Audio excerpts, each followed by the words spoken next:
Hi everyone. Hello. Good evening. Thank you so much for joining us tonight. My name is Alex Chaikov. I'm a pianist and the curator of this concert series called Spectra. I first want to say a big thank you to David and Deb Marlin for hosting us in this marvelous space. Thank you. And they have been such strong supporters of this series since it started. It's hard to believe this is already the 5th concert that we're having. And if you're interested, after tonight, we have one more in late July at the Vende Museum. So you can stay tuned for more information about that. So for those of you who haven't been to one of these concerts before, I just kind of want to give you an idea of what we're doing here. So the idea behind Spectra is that each concert takes a certain theme and refracts it into a spectrum of different musical styles and perspectives. So if you look on the program, you might see some things, some names, some pieces that might look familiar. You might see some other things that are not familiar. But the idea is sort of to create a new sort of relationship or conversation between these pieces that doesn't already exist. And this idea of relationality is something that I think a lot of classical musical programming today misses out on by just choosing to focus on a very small subset of pieces and composers and basically just recycling the same narrative over and over again about how great they are, without really adding anything new to our understanding of them. And so this program is sort of like an open field of sorts. It's a space for discovery, it's a space for curiosity, and I just invite you to engage with any connections that you see forming between the pieces as we progress through the program tonight. Before we get started, I just want to alert everyone again to the QR code that gives you access to the complete program. So we have the paper one with the pieces, but to really get all the notes, and we have quite a few songs on the program tonight with translations, so it would really behoove you to take a look at those if you can. So just by scanning the QR code on your phone and scrolling through. If you're on that document by any chance right now, I just want to alert you to the second page, which is a nice little welcome letter. You can read it on your own time, but there are a few links there that you can look at. Some are our social links. If you want to connect with us, we have an Instagram, we have a website, we have a YouTube channel where we post previous recordings of the concerts. So any way you'd like to connect with us there. And then we also have 2 other links on that page to our GoFundMe and Venmo pages. We are presenting this concert at no cost to you, but we're just starting out as a concert series, and so anything you can contribute to help support us in our mission of keeping this thing going will be very appreciated. Another way you can help us out as this thing continues to grow is by letting us know if you or anyone you know might want to host a concert like this one in a home or other sort of intimate space, because we're looking to spread this to as many people in LA as possible. So please talk with me if you're interested in that. So now, with that said, oh, this is so nice that the window's open. We'll get into the program for tonight, which is called Bloom. And the idea for this program actually came to me from the American poet Emily Dickinson. And not actually from one of her poems, but rather from this really unique book that she kept throughout her life called an herbarium. And you can see one of the pages of the herbarium on your program. It's the sort of title image for our concert. So she would gather various flowers and herbs and dry press them into the pages of this book, label them with their names, and also, as you can see, arrange them very compellingly with attention to their colors and shapes and sizes. So it's a very scientific, but also a very aesthetic kind of practice that she was doing. And so it's actually available online if you want to flip through some of these pages. They're really gorgeous to look at. But I just thought, wouldn't it be cool to create a program of pieces where they're all in some way about flowers and arrange them in this sort of like aesthetic way. So that's where sort of the idea for the concert comes from. So as we go through the program, I'll be sort of giving you a little bit of context about the pieces. And of course, please reference the program notes in the document if you want to learn even more. So we're starting out with 3 pieces about violets. And we're going to play them all through, like all 3 in a row. The first one is an aria from an opera, and the other 2 are songs that set the same poem in different ways. And I'm going to be joined by Ekaterina Lynch, the soprano, for these 3 vocal selections.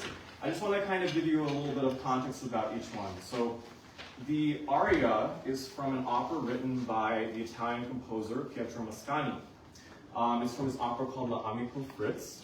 And in this scene that we're going to present, it's an aria, and the character Suzel has gathered a bunch of flowers, violets, in fact, to give to her love interest, and whose name is Fritz. And at first, these flowers are described very humbly. And violets aren't the most extravagant flowers that we find, but they're described as very humble, very simple kind of flowers. But then there's a moment when the flowers start to actually speak and say, we might be these humble, lowly flowers, but we carry so much appreciation and love and gratitude. So the act of giving sort of elevates them to this higher plane. And you'll hear in the music at that point, the rhythm will all of a sudden start to become much more active, and the key is going to change, and it's going to sound like all of a sudden you're in another world when that happens. Then the 2 songs, one by Mozart and one by Clara Schumann, they're both by studying this poem called Das Veilchen, which is the violet. And this poem is about a single violet in a field desperately wanting to be noticed by a passing shepherdess. And what happens at the end, unfortunately, is that the shepherdess tramples the plant and kills it. So it's kind of like a metaphor for unrequited love in a lot of ways. Yeah. But at the end, the violet says, "Oh, at least it was her feet that I was trampled under." You know, it's really kind of pathetic. So you'll hear these 2 different settings of the song. Mozart's, I think, treats the ending with a bit of humor, like, oh, well, that's just kind of how it happens. And Clara Schumann is a little more serious about the violet getting hurt. And so you'll hear that difference as we go through them. So I'll invite Kaija now, and we'll perform these 3 for you.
Yeah, that sounds good, yeah.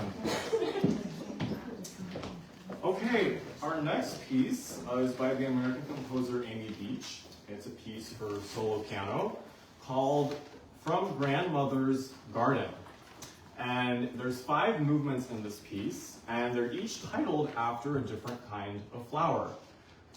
So it's gonna be like going through a journey through a garden and just admiring this one and taking a second to look at it, and then going to the next one and taking a second to look at that one. That's sort of the vibe that's going on here. Each piece is sort of like trying to capture this flower's particular symbolism and character. So I just want to tell you about the flowers that you're going to be hearing. So the first one's called Morning Glories. If you're not familiar with Morning Glories, they bloom in the morning. And they bloom really quickly, and then as the day goes on, in the afternoon and evening, they fade away quickly. And so in the music, you're going to hear these very delicate, shape-shifting arpeggios that are sort of gone in the blink of an eye. And that's how Amy Beach is representing those flowers. In the second movement, it's called Heart's Ease, which is also called Wild Pansy. And the unique thing, besides this flower being associated with matters of the heart, the unique thing about it is it's actually tri-colored. It's purple, yellow, and white at the same time. And you're going to hear this very lyrical melody repeat 3 times as I play the movement. And each time it's going to be colored slightly differently by what's changing in the harmony and the rhythm of the melody. So you're going to get to experience the 3 different colors of the flower as I play through the piece. The third movement is called mignonette, which is a lovely play on the word minuet. And if you don't know what a minuet is, it's this old courtly dance that's, they used to dance, and it's always found in the middle of keyboard suites. And so it's very fitting that Amy Beach chose to put it here. So it's going to be very sprightly and very danceable, as it should be.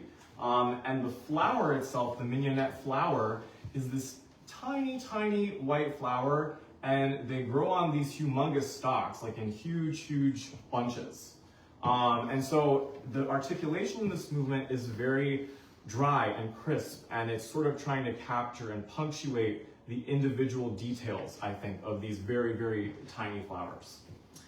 The fourth movement is called Rosemary and Rue. These are both floral herbs that are associated with grief and loss, particularly in the works of Shakespeare, actually. And I want to demonstrate, actually, just before I play the whole piece, I want to demonstrate some of Amy Beach's melodic writing in this piece, because you can really clearly hear the rosemary and the rue in the way that she constructs this main melody that happens throughout. So I'm just going to play a little bit and then see if you can hear the two kind of like bouncing off of each other.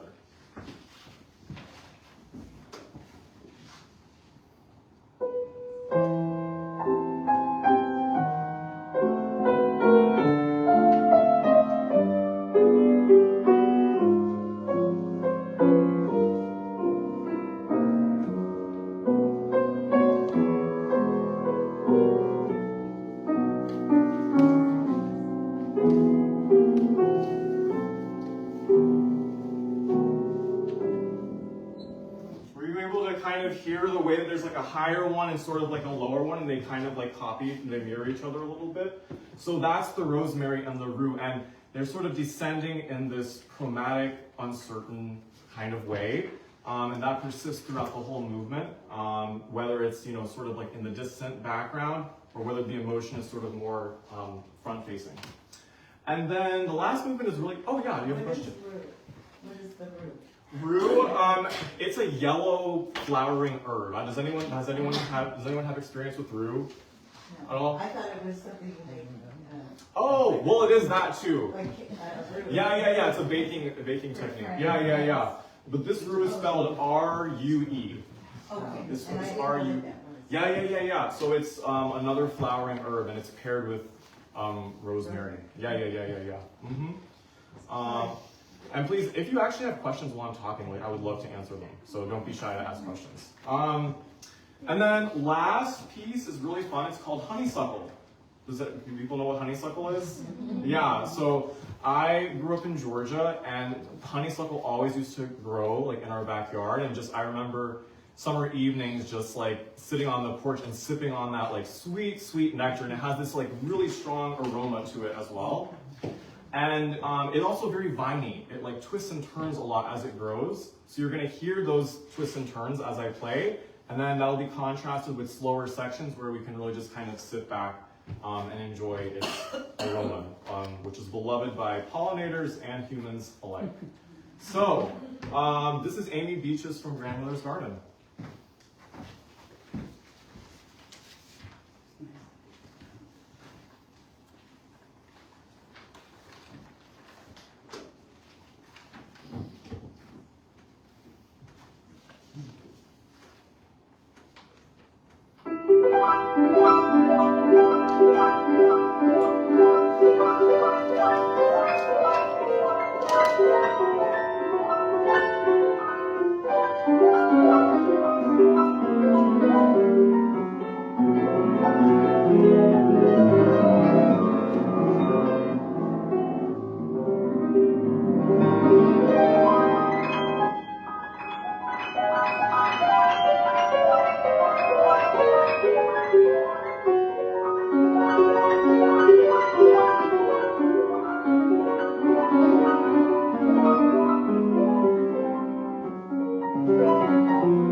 So if you don't know Amy Beach, check her stuff out.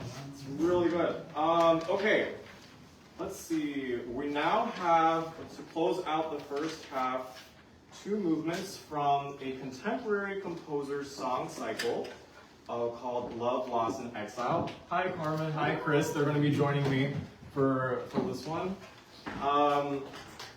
This is by Juhi Bansal. And if you're in the document with the program and everything, and you go to the end, you'll see all the text and translations there. And you'll see that these texts are actually quite short. They're these very tiny fragments. And they come from this oral poetic tradition called the Lande, written by and for women in Afghanistan to express certain forbidden feelings that are often suppressed in their society. And Carmen here actually had the privilege to not only perform this entire cycle, but to actually work with the composer herself on it. And so I want to give her a second to just tell you about that experience and about the meaning of the texts and everything. Yes, working with Juhi was such a blessing, and she is actually based here in LA. She unfortunately lost her house in the Altadena and the Eaton fires. She was such a local. She works with USC. So yes, these texts are from women from Pakistan. This first piece is called Exile, and it goes straight into the second piece, which is called Tulip. And this first piece, Juhi told me that it was written by an older woman, and I feel it's about either immigrating at like a very old age, where you still have your old traditions that are like true to you and true to who you are as a person, and you have no one to share it with or no one to understand what it is, or it could be an older woman in a country that is no longer something that she can recognize. And funny enough, as this is like the oldest woman in the set, it goes into Tulip, which is from the perspective of a young girl who she did know to be 18. And the sad story of this poem is a young girl called this into the poetry line in Afghanistan. You can anonymously submit poetry, especially as women, it's forbidden. And she wrote this short poem, and her brother overheard her. And he thought that she was talking to a lover or a boyfriend, which is also verboten. And he sent her into the police and got her executed. So turning in his own family. And I think these poems, as you were saying, like they're written, and not written, they're only orally transmitted, they're not written down. And they also, by nature, break the boundaries of normal Afghanistani poetry. So everything about it is a form of rebellion for these women. The structure of the poetry itself and the heart of the poem. So. Yeah, thanks, Carmen. Just to talk a little bit about what you're going to hear in the music, Juhi Bansal creates, from these short 2-line poems, she creates these really expansive sound worlds. So in Exile, it's just going to feature Chris and Carmen, and Chris is going to play this very isolated drone on the cello, and Carmen's going to weave these like beautiful but tragic and desperate melismatic lines above it, and it's supposed to convey this feeling of just like extreme loneliness, and the text talks about holding a fading flower and not knowing who to give it to. And then it's going to segue right into Tulip, and I'm going to come in. And this poem, the text of the poem is about a desert wind that scatters the petals of a tulip that has died before it has even had the chance to open, mirroring the tragic story that Carmen just told you. And you'll hear the winds in the piano actually sort of cyclical, like, you know, continuing on and on. And it's going to sound like they're blowing the melodic petals of the cello and the voice. So it creates this very ethereal meditation on death and the tragedy of this poem. So here are 2 movements from Love, Loss, and Exile.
so don't go far.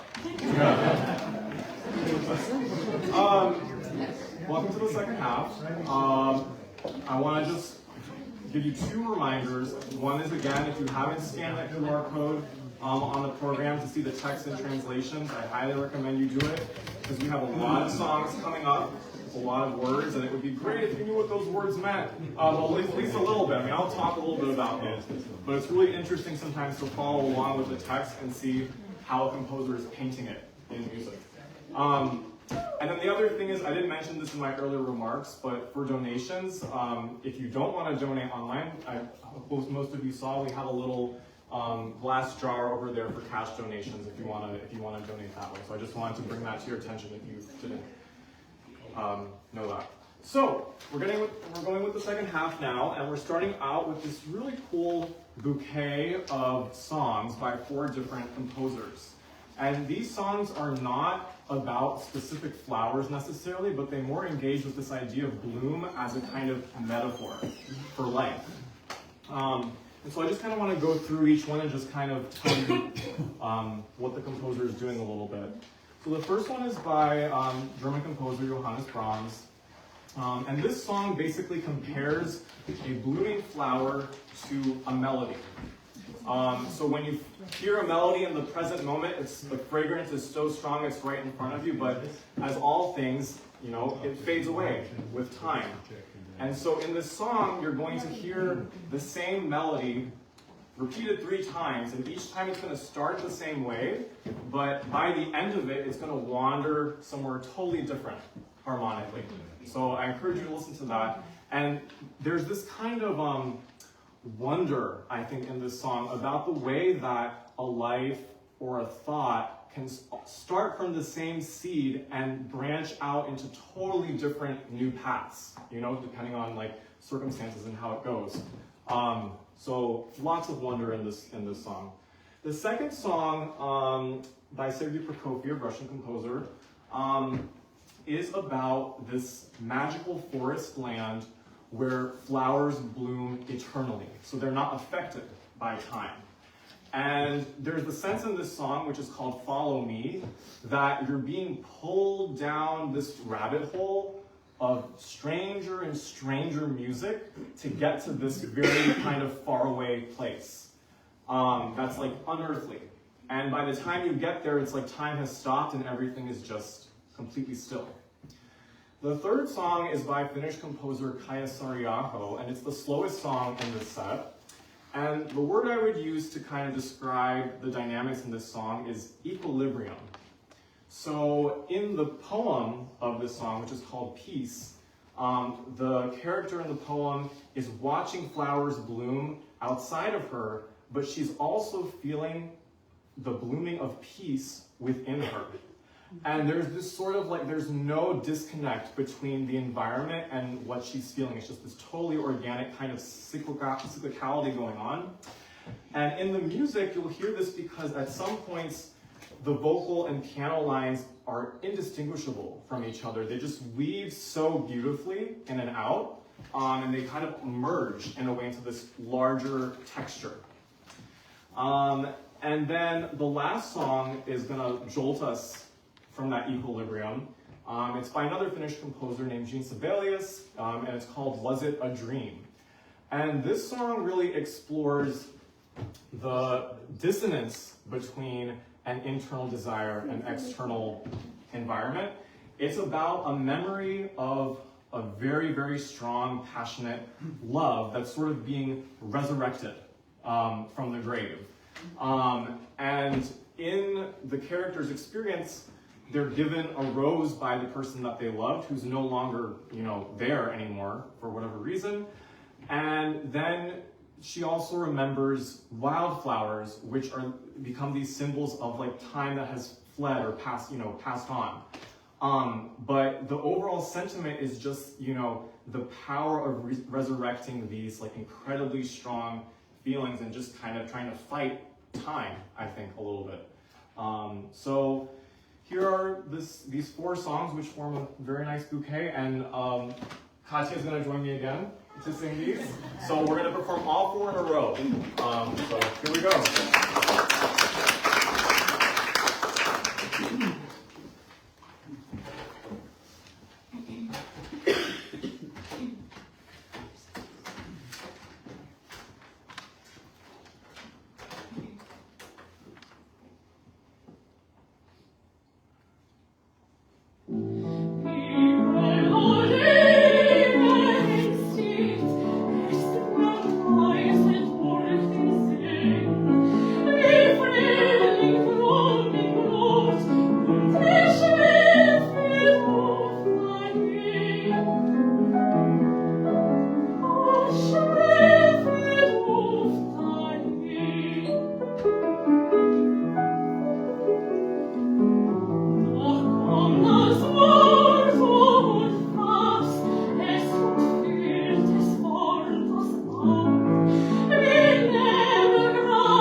such beautiful songs.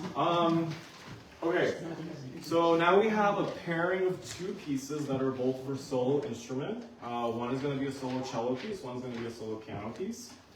And, hi Chris. So these pieces are going to mirror the way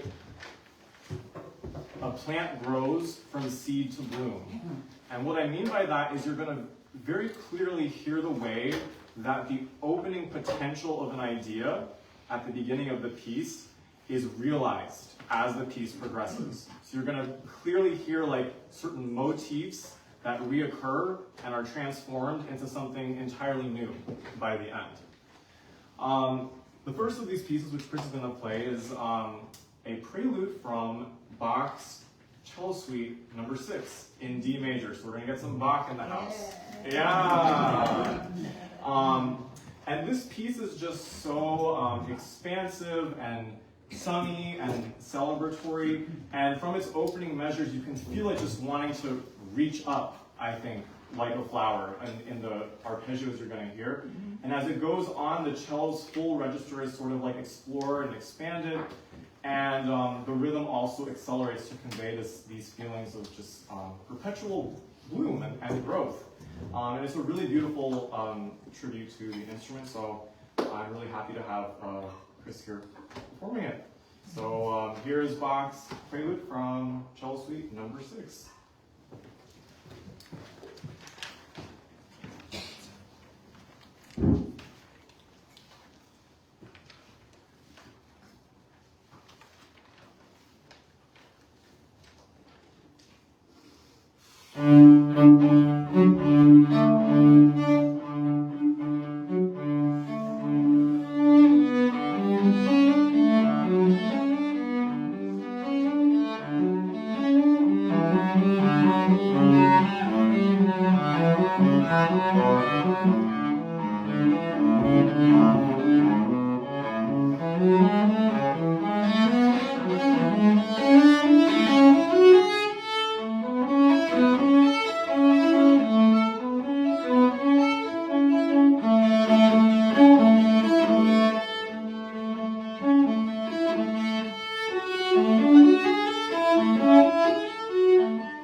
Okay, and now the piece I'm going to play that's paired with that prelude is a piece by the American composer Joan Tower.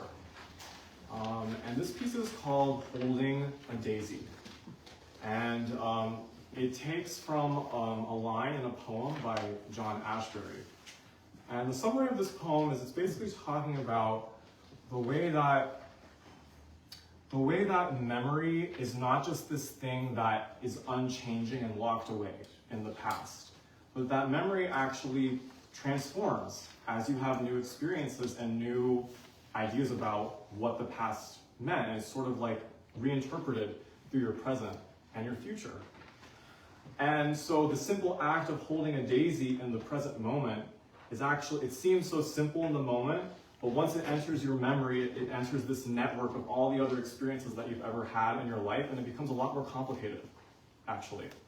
And so this piece basically takes this slow, very simple, somber motif at the beginning and gradually makes it more and more convoluted and agitated as it goes on. So you'll hear the motive still throughout, but it's going to go through that process of transformation and bloom, as I like to call it, this time in the context of memory. And if you have the program, the online program open, I've actually put a lot of pictures of flowers too, so that hopefully that encourages you to look at it also. But there's a painting by Georgia O'Keeffe, who is known for her flower paintings, that this piece was also inspired by. So I encourage you to take a look at that as well. But here's Holding a Daisy by Joan Tower.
we have another bouquet of lovely songs, another 4 songs for you.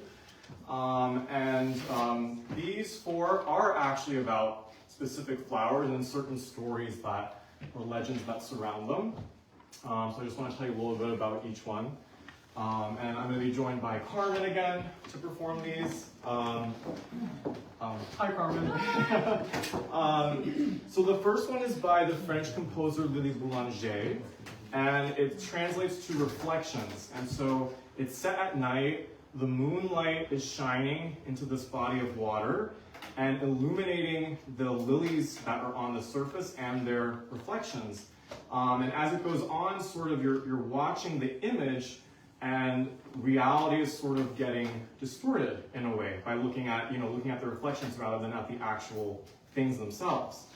And then there's this really beautiful moment at the end where the music's going to slow down. It's like the most gorgeous line in the poem that says, "Then the petals fall into the moonlight," which is so it's like they're descending into the water, but into the moon, which is actually up. So like up becomes down, and it's just this very wonderful, magical, mysterious atmosphere that's being created here.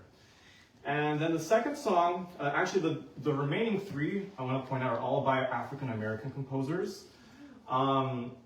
The second one is called "The Breath of a Rose" by William Grant Still, and it's comparing love to all of these fleeting things, like starlight, for instance, or dew in the morning. And the last comparison that's made is to the fragrance of a rose, which fades over time. And the whole tempo of this is overall very slow and ponderous, and it's almost like trying to hold on, I think, to the love that does have that like fades, but there's like this sense of slowing down and like really trying to like hold on to it. Then the third song by H.T. Burleigh, called "Among the Fuchsias," is about temptation and desire. And the character in the poem is saying, to someone that they love, "Please don't tempt me to go to this like enchanted grove of fuchsias, because if we go there, I might not be able to contain like my passion, And so there's this balance in this song between like restraining the passion, and it's very sort of like more march-like and steady, and there's these like ecstatic passages where you can just feel it kind of explode out, essentially. And then the last song is really heartbreaking, actually, and it's by the composer Margaret Bonds. And the whole story of this song is basically that the person that the character loves loves his garden of hyacinths more, and the song is called Hyacinth, by the way. He loves his garden of hyacinths more than he could ever love her, so he tends to that garden more than he could ever tend to her. Such a heartbreaking sentiment about like unrequited love, and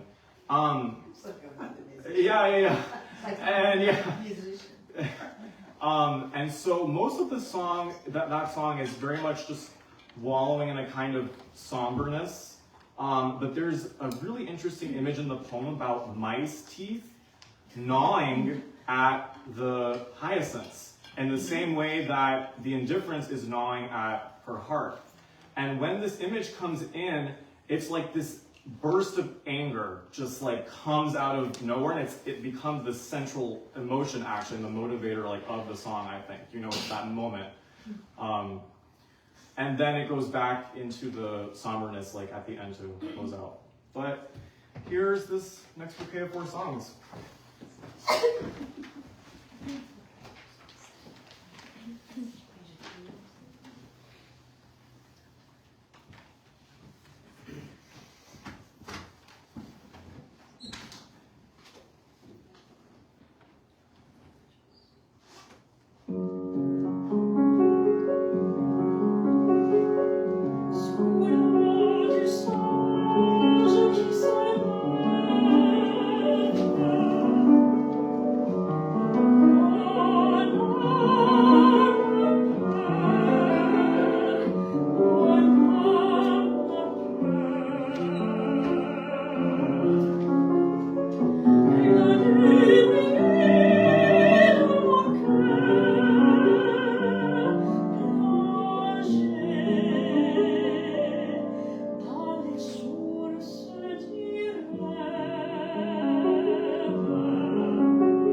Okay, I can't believe it, but we're at the end. This next piece is really interesting. It's by the American composer Frederic Rzewski, and it's for a speaking, oh, thank you, Doug. It's for a speaking pianist. So, there's a pianist here, and he's gonna, yeah, I've been speaking, and now I'm gonna speak and play at the same time.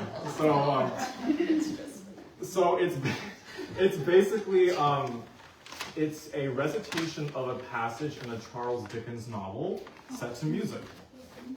It's really, really like just out of the blue, I found this piece, and it's just like so perfect. What I want to say about this is just kind of what's going on in the scene in the Dickens novel, and just how the music is conveying that a little bit. So, in this scene, there is somebody at a river at night, and no one else is around, and he's holding this bouquet of roses, and he drops the roses into the river, and they flow away. And this is, you know, Dickens is a very social kind of novelist, so this kind of scene of like interiority is actually quite rare to encounter, but it's this isolated little scene that Rzewski picked out. And so the act of letting go the roses is sort of the act of trying to let go of a love that, because of certain social circumstances, was not possible. And if you just read the text, it seems like, okay, he threw the roses in the river. But the way that Rzewski sets it, you can feel the resistance, actually, to doing this. It's not an easy thing for this character to do that. And the music kind of like plays with that idea a lot. And then there's later on, as the scene progresses, I'm not going to read you the whole thing because I'm going to speak it like momentarily. But later on in the scene, this character goes back inside where there's lights and people talking and conversation. They're all making small talk and chatter and everything, and it's all very distracting and pleasing for a little bit. And you'll hear it like the piano's just going to go totally nuts with like the scattering of notes, which is going to be like sort of the scattering of the people talking.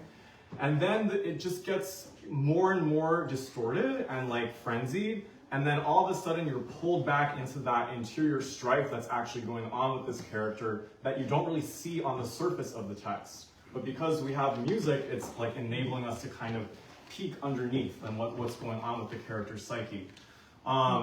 And then it closes when everyone's asleep, and the scene pans back to the flowers on the river, and they're just continuing to float into eternity. And so there's something very bittersweet about this because on the one hand, it's very tragic because, this love is essentially lost. But on the other hand, it's beautiful because it lives on in these flowers, in the symbolism and the language of the flowers, into eternity. And so I couldn't think of a more poignant way to close this concert. So here is Flowers by Frederic Rzewski.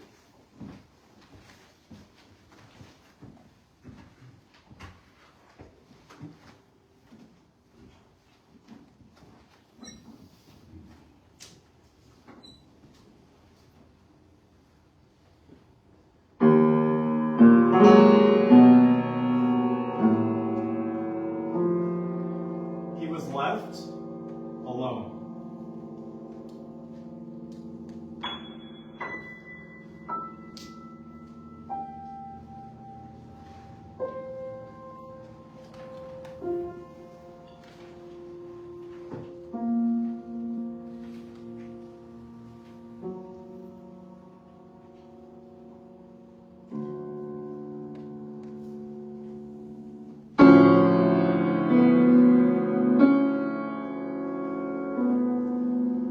Walked on the river's brink in the peaceful moonlight for some half an hour.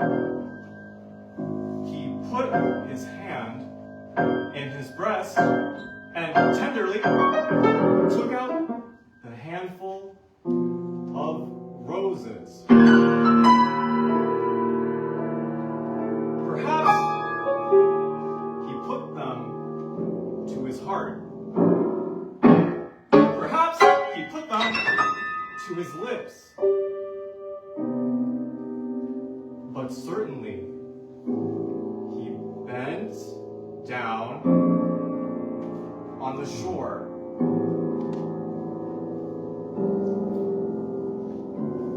and gently launched them on the flowing river.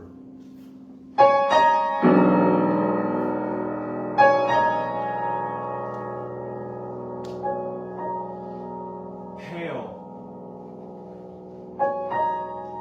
and unreal in the moonlight.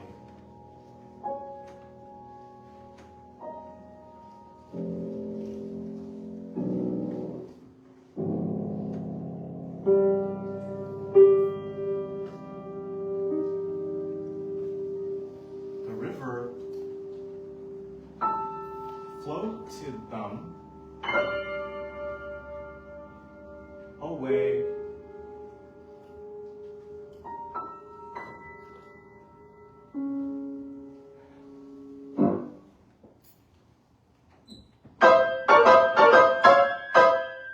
the lights were bright within doors when he entered, and the faces on which they shone, his own face not accepted, were soon quietly cheerful.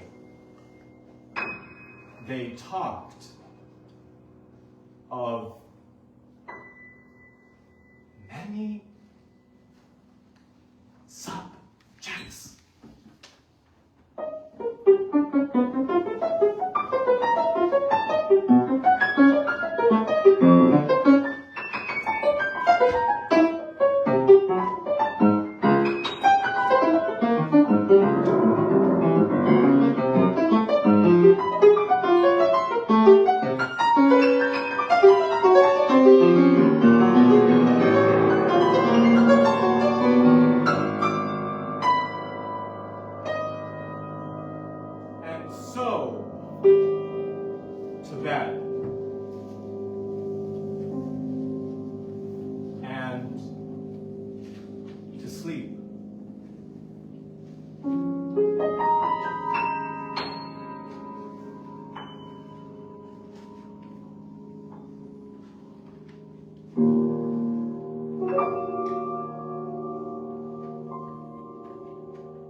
While the flowers, pale and unreal,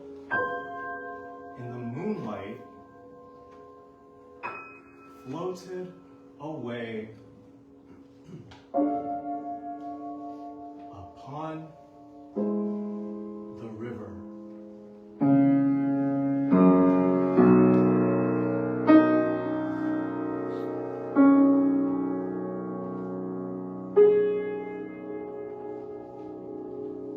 And thus do greater things that once were in our breasts and near our hearts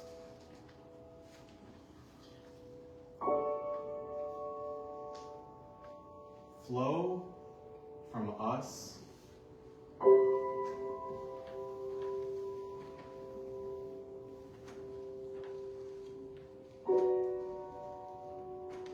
to the eternal seas.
And it just popped up on YouTube, and I was like,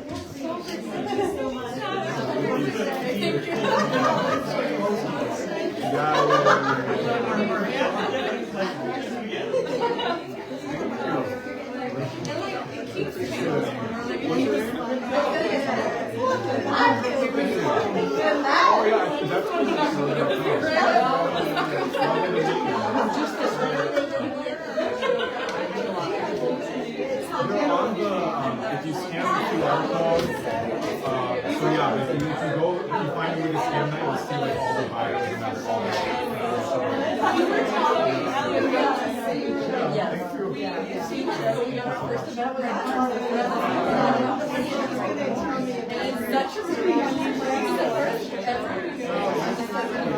Thanks for the share. But now it's like, I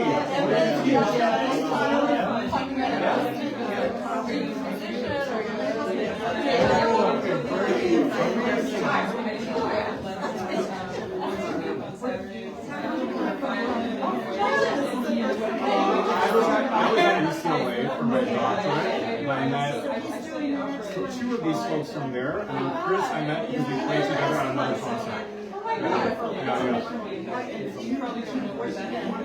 I know. So lovely to know.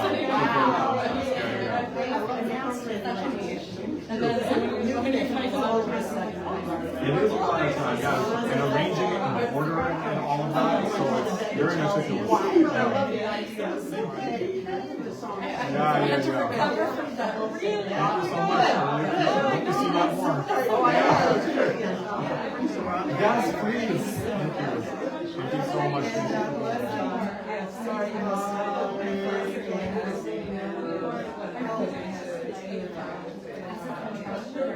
Peanuts? So they didn't know they were ridiculous sign. But it's just like this.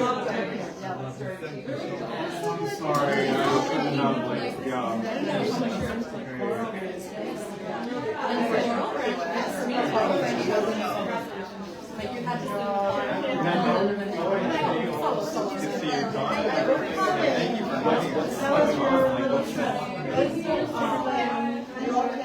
We'll talk, yeah. Oh, that's interesting.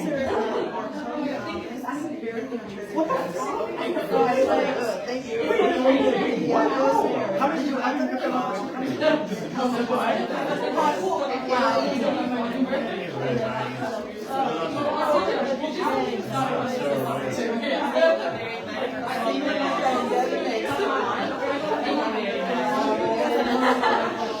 My God. What's your name? It's like so much, so you're starting at next fall? Okay, they start mostly. Okay, yeah. Do you know, are you going to like specialize?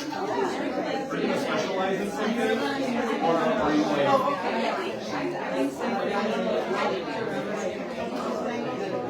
Wait, you're going to pull 180 and just start?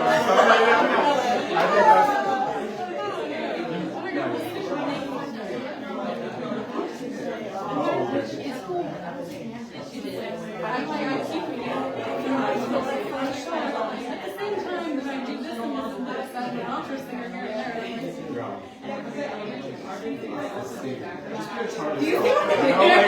There needs to be more. I don't even think there are, like, you know, any serious ones. Alex. Well, wait, yes, I was. Oh, you're also there. In April, at mid-April. Yeah. I think we're doing another one there in late July. We want to, for sure. So we're looking. I said at the beginning, if you know anyone that wants to go on a house concert and has a piano, like, let me know. I'm trying to express as many people. Thank you.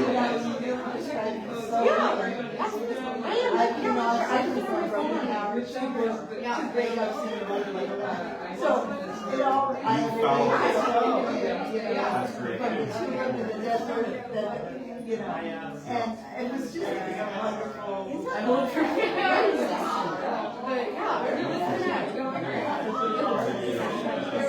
I appreciate it.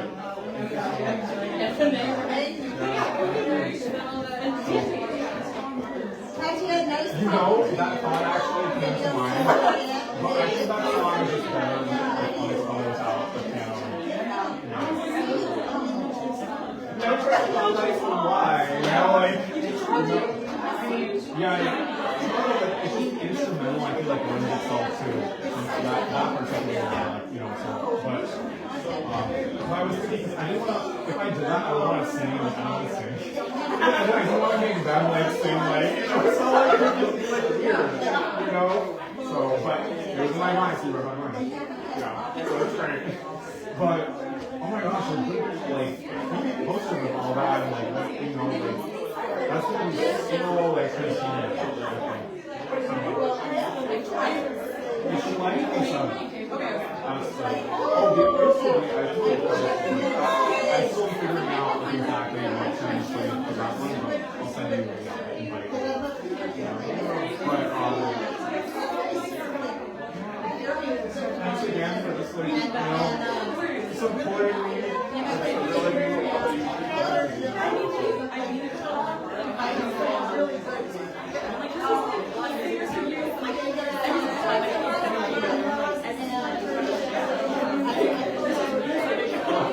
It's like music, it's happening right in front of you.